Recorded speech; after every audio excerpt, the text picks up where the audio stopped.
Maître Fasciné Sylla, l'un des avocats de Touomba Diakité, a dévoilé le plan de sa plaidoirie dans le cadre du procès des événements du 28 septembre 2009.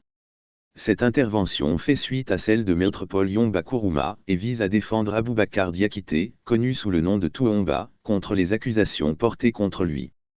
Pour rappel, le procureur de la République a requis une peine de 15 ans d'emprisonnement à son encontre. Maître Fasciné Sylla a annoncé que sa plaidoirie débutera par une présentation des faits pour offrir une meilleure compréhension et une visibilité accrue de cette affaire complexe. Nous commencerons notre plaidoirie par vous présenter les faits, ce qui vous permettra d'avoir une meilleure lecture et visibilité de cette affaire. Après cet exposé sommaire, nous nous entretiendrons autour des plaidoiries et réquisitions présentées par les parties civiles et le ministère public, mais qui sont quelque peu contre nature, a-t-il expliqué.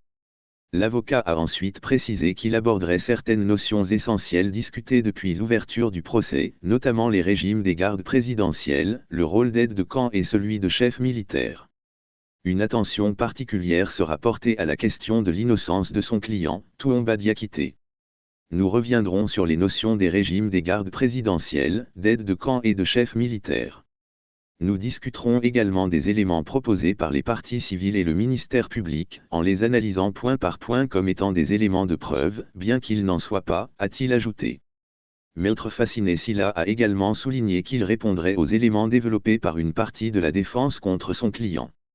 Il a conclu en affirmant que les infractions, même si elles ont été commises, ne peuvent être imputées à son client, demandant ainsi son acquittement. Nous terminerons, Monsieur le Président, par vous dire que les faits pour lesquels mon commandant est renvoyé, même si les infractions ont été commises, lesdites infractions ne lui sont pas imputables.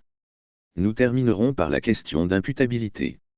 Vous vous rendrez compte, Monsieur le Président, à la lumière de ces débats, que mon commandant est désormais disculpé, innocenté.